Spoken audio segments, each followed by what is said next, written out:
Jarvis Van Leaks.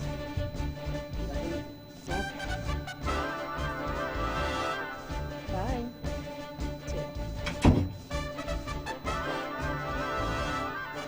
Good evening. I am Tashwan Tyson in with you over in the news package for today, Thursday, February 20th, 2020. In our lead stories, nationally, Supervisor of Elections issues address imminent by-election in constituency number 5, Nevis, and Convergence Entertainment movies at NEPAC, event slated for this weekend. Regionally, 4.4 magnitude quake felt on Grand Cayman Islands. Internationally, U.S. President Trump's ally Roger Stone sentenced to prison. And in sports, West Indies' O'Shane Thomas escaped serious injury after motor accident. We'll have the details of these and other stories after this message.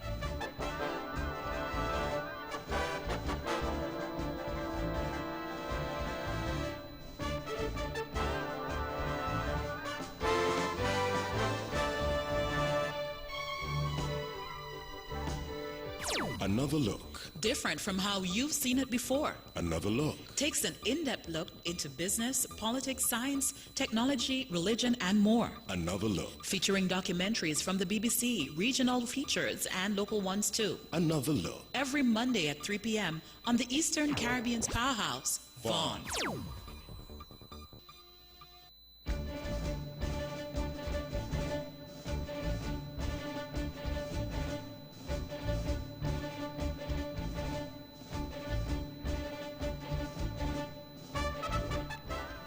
Welcome back. Another national news in detail. St. Kitts and Nevis State Supervisor of Elections, Mr. Elvin Bailey, has issued an address regarding the March 5, 2020 by-election for constituency number 5, St. Thomas's Parish. A by-election is an election held in a single political constituency to fill a vacancy. Here is Mr. Bailey. Mrs. Sherilyn Nisbet has been assigned the position of returning officer. She will receive nominations for the polls on Tuesday, February 25th from 10 a.m. to 1 p.m. and from 2 p.m. to 4 p.m. as stipulated by the National Assembly Elections Act. Each candidate must be nominated by at least 2 voters who are registered in the district, subject to the conditions set out in subsection 59 of Part 4 of the Act. In due course, an announcement will be made of the successfully nominated candidates. He also gave this information. Electors will cast their votes at the Cotton Ground Community Center at 2 voting stations, at the Jessops Community Center, again at 2 stations, and at the Nevis Performing Arts Center, the southern or Craddock Road side, where there will be 1 station.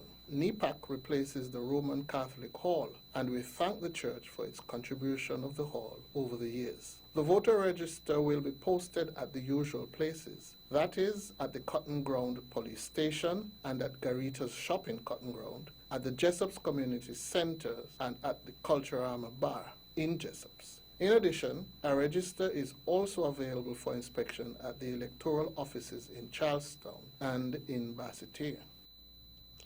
Polls will be open at 7 a.m. on voting day and close at 6 p.m.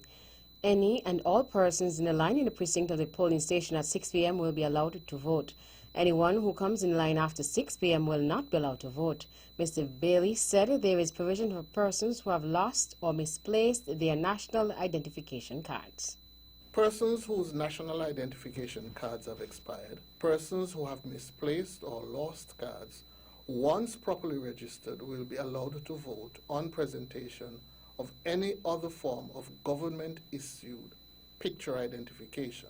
The presiding officers and agents of the candidates will also be equipped with picture lists to aid in identification of voters. Presiding officers, polling clerks, and tally clerks will be appointed and are mandated to undertake their assigned tasks without partiality, fear, or favor. The presiding officers will be responsible for the maintenance of order at the polling stations. Voters are asked to pay special attention to the instructions of the electoral officers. Supervisor of Elections, Mr. Elvin Bailey. Movies at NEPAC is back. The event, which is hosted by Convergence Entertainment here in Nevis, is slated for this weekend, Friday to Sunday. Mr. Jermaine Stapleton of Convergent Entertainment, while on VON Radio's Let's Talk program on Tuesday evening, spoke about the event and explained how it came about. Our field is movies, and we host the movies at NEPAC events. We started in December last year. I had a follow-up event in January, and our next event is coming up this weekend. The idea came from a love of movies and a desire to have movies and entertainment for the community more accessible. We know today, if you want to see a movie, you have to take a boat, go to St. Kitts, etc., etc. So we wanted to give the residents more options, and we're starting with one weekend per month, and we'll build and see how that goes from there. He listed the times in which persons can see the movies. On Friday evening, we start at 7 o'clock, and then we have a second screening at 9:30. On Saturday, we start at 1 o'clock, then 4 o'clock, and then we have a final screening at 7. And on Sunday, we start at 3 o'clock, and then the final screening is at 6. So you have 7 opportunities over the weekend to come see one of our movies. We have everything from family-friendly movies, Disney movies, to high action, shoot 'em up, blow 'em up, and thoughtful movies. Screenings are for general audiences. Mr. Jermaine Stapleton. The movies that will be screened are Harriet, Terminator Dark Fate, and Frozen 2. Work continues on the water enhancement project at the Hamilton Reservoir compound. The installation of distribution mains to and from the newly constructed steel gas-fused 400,000-gallon water tank has also commenced, and this will replace the existing fiberglass tank. Dismantling of the fiberglass tank is expected to commence next week. Construction for the system is expected to take about 30 days, once there are no weather delays, after which it will be up and running. Another aspect of the project to produce more water for the island includes redeveloping the Hamilton Well. This has been in a state of rest for almost 10 years after it was drilled due to its high manganese content in the water, and therefore it was not potable. The Nevis Water Department conducted tests on the well to ensure that it had retained its ability to provide a robust supply of water. The tests, according to the Water Department, were reasonable. The life we lived, the people we have become. That's the theme for History and Heritage Month, which is celebrated in St. Kitts and Nevis in the month of February annually. The event was created to educate the population on the Federation's past and the rich culture of its people. Initially, the celebrations lasted for a week, but because the activities began to grow in content, it was needful to spread it over a longer period. History and Heritage Month features outreach activities held by various organizations, including the Brimstone Hill Fortress National Park Society, Department of Culture, Ministry of Education, the Nevis Historical and Conservation Society, the St. Kitts Christopher National Trust, and other partner agencies. Activities for History and Heritage Month 2020 are designed to provide a space to teach and learn about the Federation's heritage and history, and to inspire greater patriotism. Here on Nevis, activities will continue on Saturday, February 22nd at Alexander Hamilton House grounds, with an Evening of the Arts and Heritage Day will be held on Saturday, February 29th, which will include a coconut walk, New River tour, and storytelling. On Tuesday, February 18, 2020, St. Kitts and Nevis participated in the Caribbean Disaster Emergency Management Agency's, CDEMA's, annual exercise Region RAP and Regional Response Mechanism RR Partners. Exercise Region RAP is a regional telecommunications exercise conducted annually by the CDEMA Coordinating Unit, CU, to test communications procedures, plans, and networks of national disaster organizations, NDOs, across the CDEMA participating states and with RRM partners. The exercise is designed to provide a platform for advancing the region's telecommunications arrangements. States and RRM partners that participated in the exercise established connections via email, landline, satellite phone, broadband global area network, BGN, HF-VHF radio, WhatsApp chat, Google document, social media, Facebook and Twitter, and Zoom meeting links. This exercise aims to confirm connectivity among the RRM partners via the various available mediums, which includes connectivity between the CDMA sub-regional focal points and their sub-regional states and the wider CDMA system. The exercise was dubbed a success with 14 participating states and 16 regional and international partners taking part, including development partners, CARICOM institutions, and UN agencies. On Friday, February 21st, 2020, the Skills Training Empowerment Program, or STEP program, will host a STEP Health and Career Expo 2020 in St. Kitts in celebration of its third anniversary. The expo will take place at West Independence Square from 9 a.m. to 4 p.m. to showcase its achievements in the last 3 years. The VON Newsline spoke to Mr. William Phillip, STEP's field coordinator and committee organizer of the STEP Expo, on what the expo will offer the public.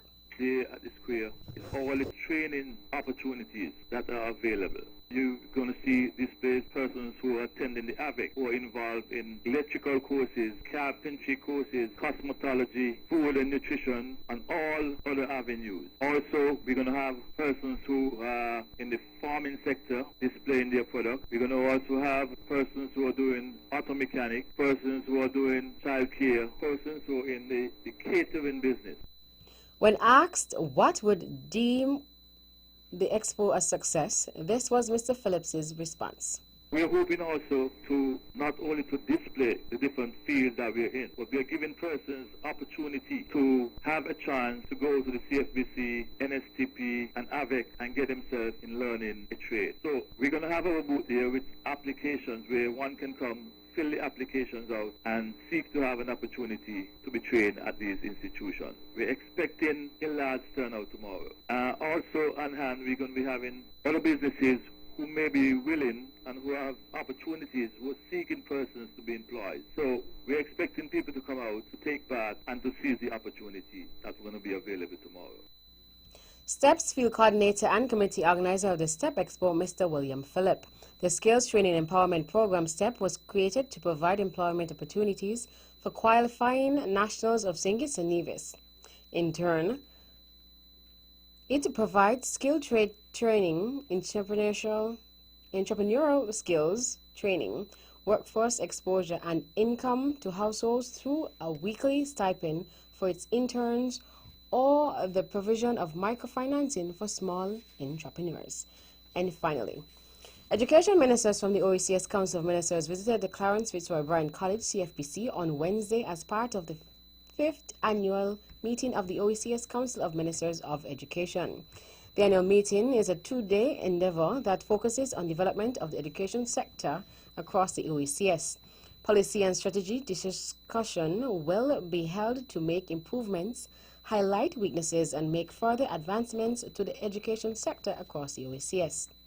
Representatives from the various ministries of education in all the OECS islands received a tour of the campus grounds, as well as presentations from various heads of the departments to aid in their larger discussions. Other islands the Council visited over the years included Grenada, Antigua and Barbuda, Martinique, and Montserrat. That's the national news segment. You can visit our website at www.vonradio.com or check us out on Facebook at Von Radio or our Von Radio YouTube channel for these and other stories. News from across the region is next.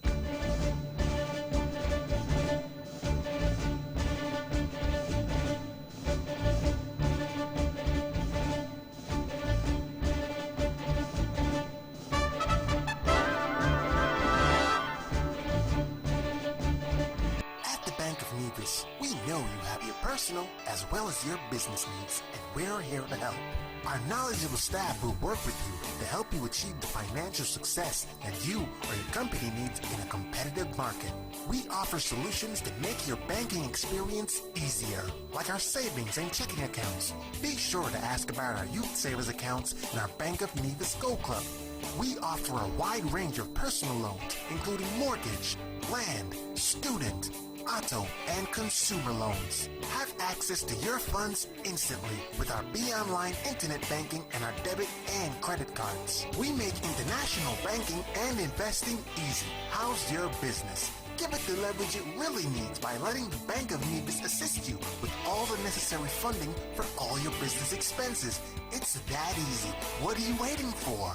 The Bank of Nevis Limited, improving the quality of life. Like us on Facebook at www.facebook.com/The Bank of Nevis.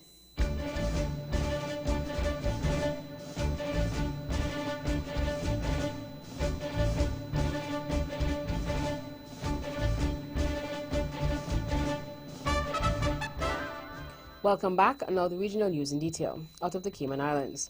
A 4.4 magnitude tremor was felt on Grand Cayman late on Wednesday afternoon. According to the U.S. Geological Survey, the earthquake occurred at a depth of 6.2 miles and was located 30 miles south of Bordentown, according to CaymanCompass.com.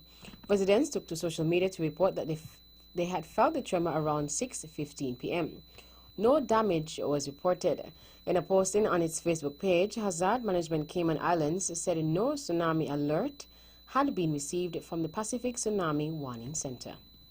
Out of Grenada. Students have been asked to exercise good judgment and refrain from attempting the jump challenge, which has become popular among high school students internationally and regionally.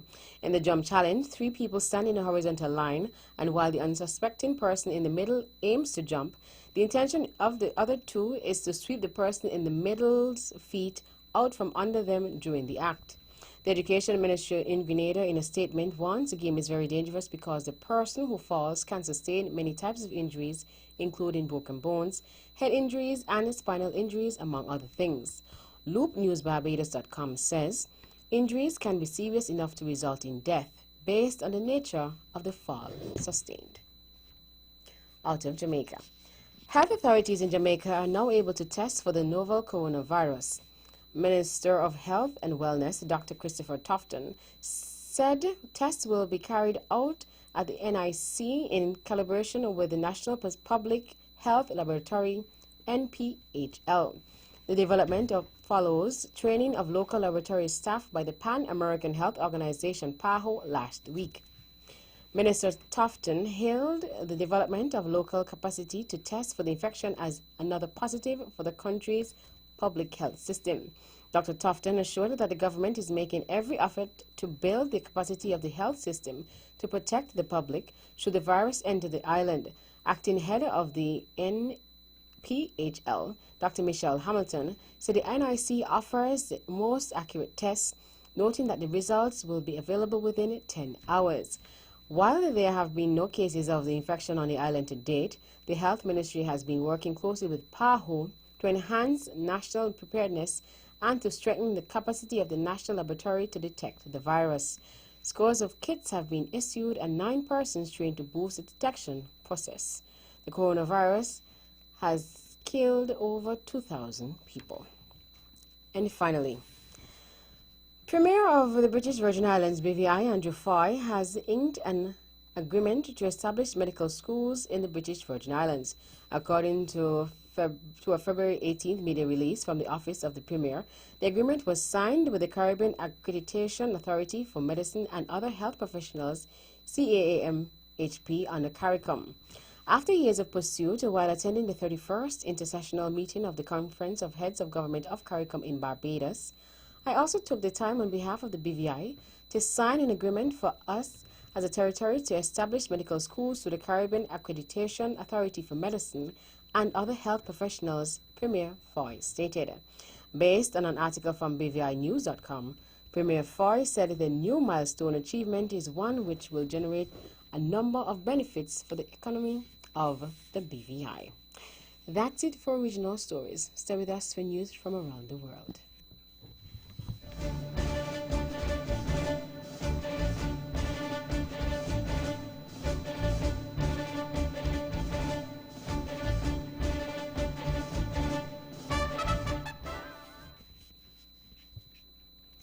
Welcome back, and now the international news in detail. Roger Stone, longtime advisor and ally to President Donald Trump, has been sentenced to 40 months in jail.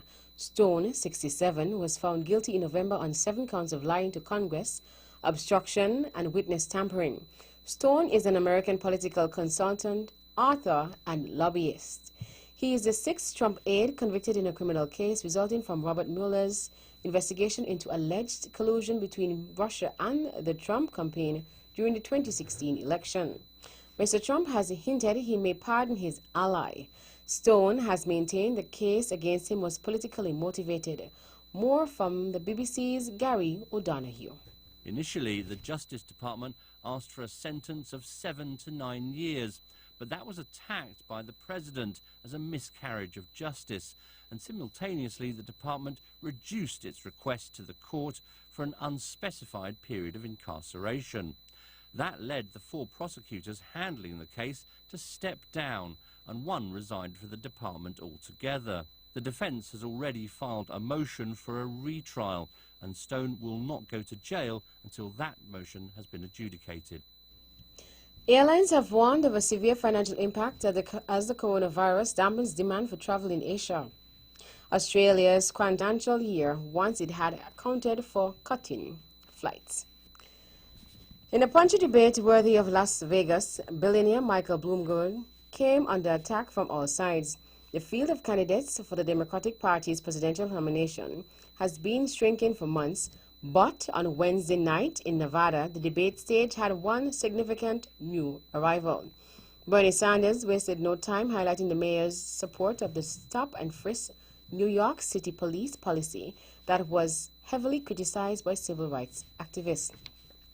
Elizabeth Warren brought up derogatory comments Bloomberg is reported to have made about women and the private agreements he has made to settle sexual harassment and hostile workplace lawsuits. Amy Klobuchar accused him of hiding behind his TV adverts, while Joe Biden highlighted his past criticism of Barack Obama's healthcare reform. Meanwhile, Pete Buttigieg used one answer to go after both Bloomberg and Bernie Sanders, who, it should not be forgotten, is leading the national polls at the moment. And finally, a suspected far-right extremist has killed at least 9 people in attacks on 2 shisha bars in a city in western Germany, officials say. Chancellor Angela Merkel said there were many signs the attacker in Hanau had acted out of racism. Federal prosecutors are treating the case as terrorism. Turkey says at least 5 of the dead were Turkish citizens. Here is Chancellor Merkel. Rassismus ist ein Gift. Der Hass ist ein Gift. Und dieses Gift Racism is a poison. Hate is a poison. And this poison exists in our society and is already been responsible for many crimes. The government stands for the rights and values of every person in our country. We don't define citizenship by origin. That brings us to the end of our news segments. The latest in sports is next.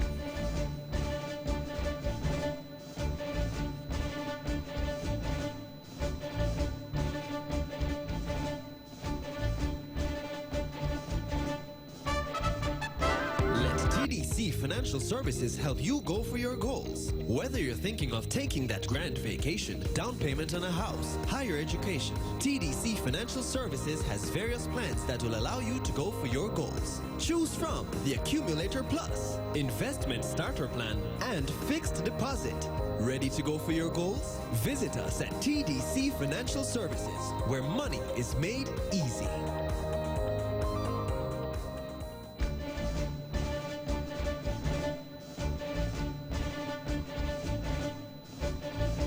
Welcome back. Another sports in detail.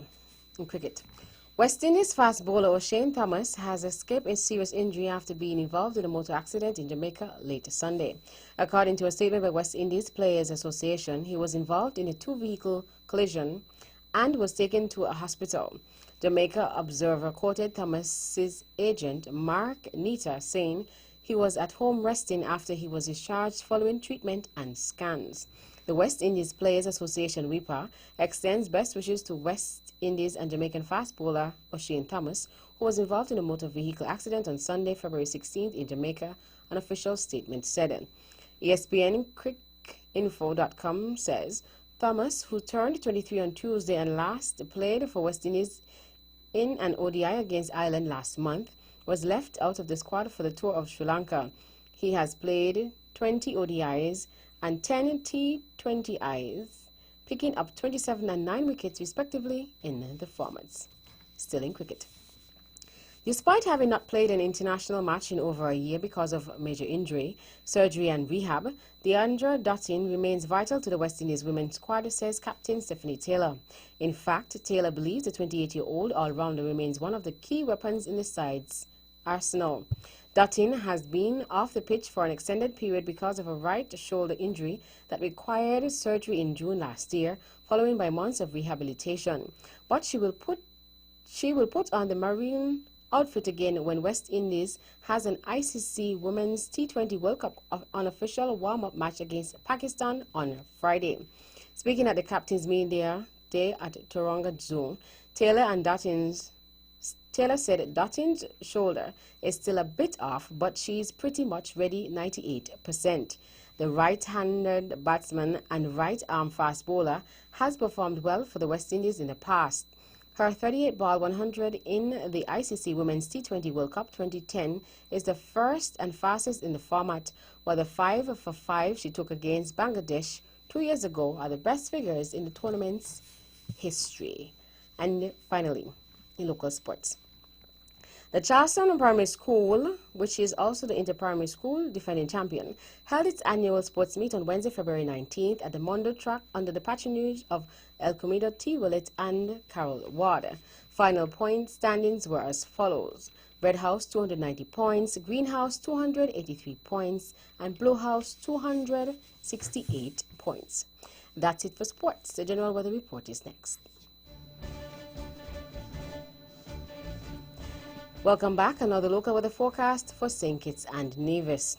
Weather tonight will be partly cloudy to sometimes cloudy with a 50% or moderate chance of brief passing showers. Weather tomorrow will be partly cloudy to sometimes cloudy with a 40% or moderate chance of brief passing showers.